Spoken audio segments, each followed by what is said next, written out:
வாங்க இந்த முருங்கைப்பூ பாசிப்பயிறு தோரணம் எப்படி பண்றதுங்கறத பார்க்கலாம். ஆர் மஞ்சுளாஸ் கிச்சனுக்குள்ள போலாம் வாங்க.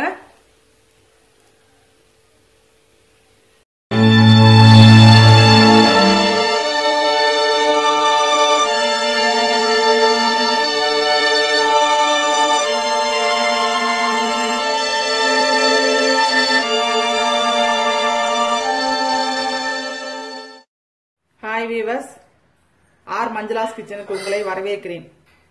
இன்னைக்கு நம்ம என்ன பார்க்க போறோம்னா, பாருங்க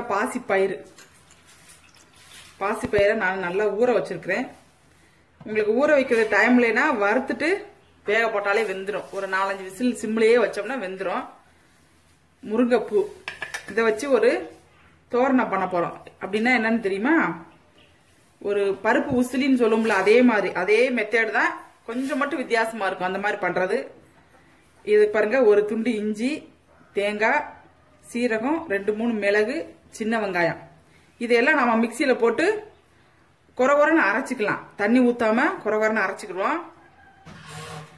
ஃபர்ஸ்ட் இந்த பாசிப்பயிரை வேக போட்டுறேன். முருங்கைப்பூ மலரா பறக்கிக்கணும், மொட்டு இல்லாம பூரா மலர்ந்த மலரா இருந்தாதான் நல்லா இருக்கும். மொட்டுக்குள்ள எல்லாம் இந்த பாருங்க, மொட்டோட இருக்கு, 1-2 இருக்கு, காமிக்கிறேன் பாருங்க. இந்த மாதிரி இதெல்லாம் வேண்டாம், இது கொஞ்சம் கசப்பு தன்மை கொடுக்கும். அதனால நான் மலரா பறக்கிருக்கேன். இது நான் ஃபர்ஸ்ட் பயிரை வேக போட்டுலாம். பாசிப்பயிரை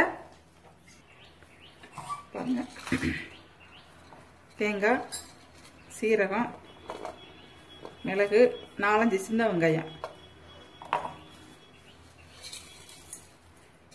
இதோட நமக்கு காரத்துக்கு உங்கள்கிட்ட பச்சை மிளகா இருந்தா பச்சை மிளகா போட்டுக்கோங்க, இல்லாட்டி வத்தல் இருந்தா வத்தல் போட்டுக்கலாம். நான் வத்தல் போட்டுக்கிறேன் காரத்துக்கு. பாருங்க, காரத்துக்கு வத்தல், இது குண்டு வத்தல், இது நல்லா காரம் நல்லா இருக்கும். கலருக்கு காஷ்மீர் சில்லி 2,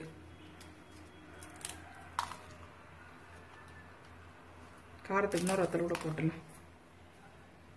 இது நம்ம இப்போ அப்படியே எண்ணெய் தண்ணியே ஊத்தாம கொஞ்சம் கரகரப்பா அரைச்சிக்கலாம். இந்த அளவுக்கு அரைச்சா போதும். இதை நம்ம இப்போ ஒரு கிண்ணத்துல எடுத்து வச்சிடலாம். இப்ப பாருங்க, ஒரு கடாய் வச்சிருக்கிறேன். அடுப்பு பத்த வச்சுக்கலாம்.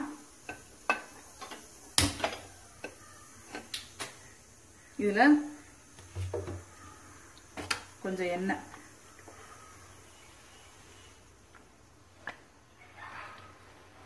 ஒரு 2 ஸ்பூன் அளவுக்கு எண்ணெய் ஊத்திக்கலாம்.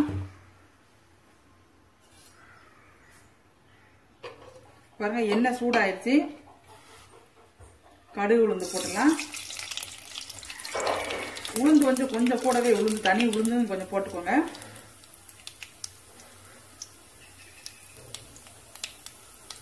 வெடிக்கட்டு நல்லா.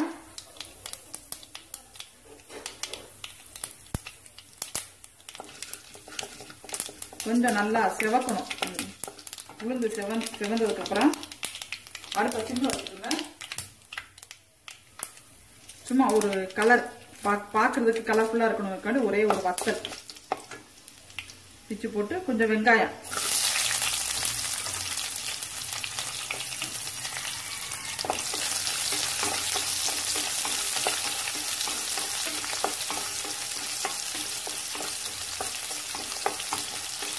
நல்லா வதங்கட்டும்.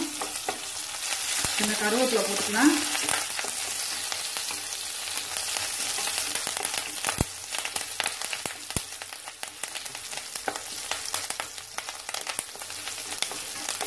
இப்போ முருங்கைப்பூ,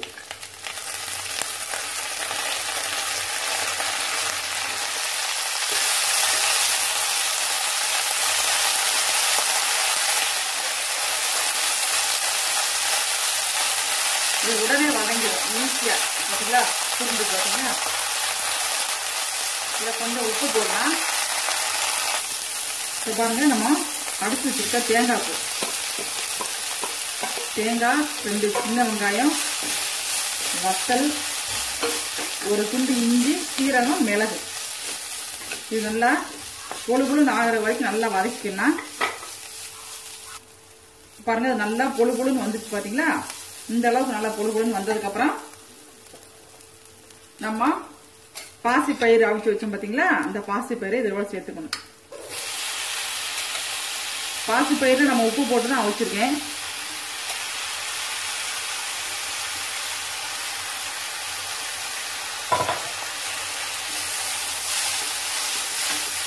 இது நல்லா அந்த ஈரப்பதம் போற அளவுக்கு கிண்டிக்கலாம்.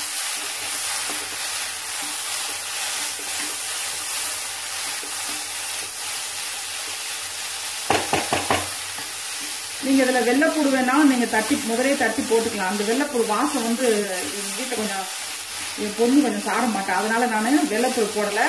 நீங்க மிக்சியில இது அடிச்சோம் பாத்தீங்களா தேங்காய், அது அடிக்கும் பொழுதையும் நீங்க வெள்ளைப்பூடு போட்டுக்கலாம்.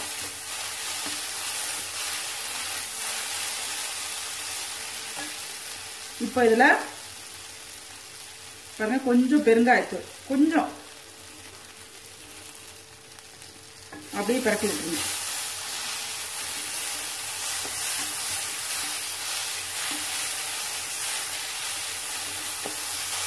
இது ரொம்ப ரொம்ப ஹெல்த்தான டிஷ்ங்க. சின்ன குழந்தைங்களுக்கு புரோட்டீன் அயன் நிறைய கிடைக்கும். இது வந்து நம்ம முருங்கை பூ போட்டது பிள்ளைங்களுக்கு தெரியவே செய்யாது. இது ஒரு நல்ல ஒரு டேஸ்டா இருக்கும். நீங்க இதை சாப்பிட்டு பார்த்தோன்னா நிறைய தேங்காய் போட்டிருக்கோம், அதனால நல்ல டேஸ்டா இருக்கும். நல்லா அப்படி கிண்டி விட்டுருங்க. முருங்கை பூவெல்லாம் நம்ம குழந்தைங்களுக்கு கர்ப்பப்பை வளர்ச்சிக்கு ரொம்ப ரொம்ப உதவியா இருக்கும். ரொம்ப ரொம்ப நல்லது. நிறைய பெரியவங்களுக்குலாம் நிறைய கொஞ்சம் ப்ளீடிங் அதிகமா இருக்கும் சமயத்துல இந்த மாதிரி முருங்கை பூ இதெல்லாம் சாப்பிட்டோன்னா ரொம்ப கண்ட்ரோலா இருக்கும். இப்ப நம்மளுக்கு சூப்பரான முருங்கைப்பூ பாசி பயிறு தோரணம் ரெடி ஆயிடுச்சு. இந்த வீடியோஸ் நீங்க பாருங்க. உங்களுக்கு பிடிச்சிருந்ததுன்னா லைக் பண்ணுங்க, ஷேர் பண்ணுங்க, சப்ஸ்கிரைப் பண்ணுங்க. தேங்க்யூ, பாய்.